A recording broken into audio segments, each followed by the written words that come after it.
আপনাদেরকে দেখাচ্ছি, আপনারা জানেন ইতিমধ্যে কিন্তু নন এমপিওভুক্ত শিক্ষকরা কিন্তু বিভিন্ন দাবি নিয়ে তারা রাজপথে আন্দোলন করে যাচ্ছে বেশ কিছুদিন যাবৎ। আজকেই তাদের কর্মসূচি ছিল বেলা ৩টায় যমুনা অভিমুখী তাদের পদযাত্রা, কিন্তু সেই পদযাত্রা কিন্তু পুলিশ ব্যারিকেডে আটকে যায় এবং তারা রাজপথে অবস্থান করে, এবং পুলিশের পক্ষ থেকে তাদের সাথে যোগাযোগ করা হয়।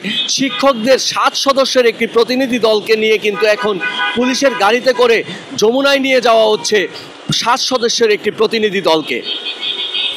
শিক্ষকরা কিন্তু এখানে অবস্থান নিয়েছেন, আর সেই শিক্ষকদের মাঝখান থেকে কিন্তু 7 জনের শিক্ষক প্রতিনিধি দল এখন পুলিশের গাড়িতে করে যমুনার দিকে তারা রওনা হচ্ছেন। এক্সট্রিম মশার কয়েল প্ল্যান্ট ফাইবার দিয়ে তৈরি, তাই সহজে ভাঙে না, সুগন্ধিযুক্ত ও নিরবিচ্ছিন্নভাবে জ্বলে। ডেঙ্গু, চিকুনগুনিয়া বাহি সহ যে কোনো মশার বিরুদ্ধে দেয় এক্সট্রিম সুরক্ষা। যেমনটা আপনাদেরকে দেখাচ্ছিলাম, শিক্ষকরা, এমপিওভুক্ত শিক্ষকরা তাদের বিভিন্ন দাবি তুলে ধরছিলেন এবং তাদের আজকের কর্মসূচি ছিল কিন্তু যমুনা অভিমুখী তাদের পদযাত্রা। যেই পদযাত্রা আসলে পুলিশের ব্যারিকেডে আটকা পড়ে এবং পুলিশের ব্যারিকেডে আটকা পড়ার পর পুলিশের পক্ষ থেকেই তাদের সাথে যোগাযোগ করা হয়। যোগাযোগ করার ফলে শিক্ষকদের 7 সদস্যের একটি প্রতিনিধি দলকে কিন্তু যমুনায় নিয়ে যাচ্ছে পুলিশের গাড়িতে করে।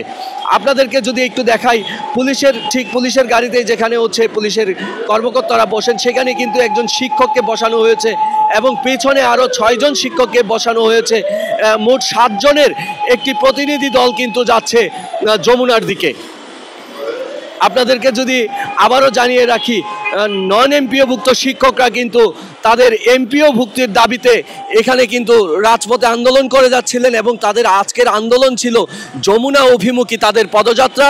সেই পদযাত্রা কিন্তু পুলিশ ব্যারিকেডে আটকা পড়ে যায় এবং পুলিশের সহযোগিতায় কিন্তু এখন 7 সদস্যের একটি শিক্ষকের টিম যমুনার দিকে পুলিশের গাড়িতে করে যাচ্ছে।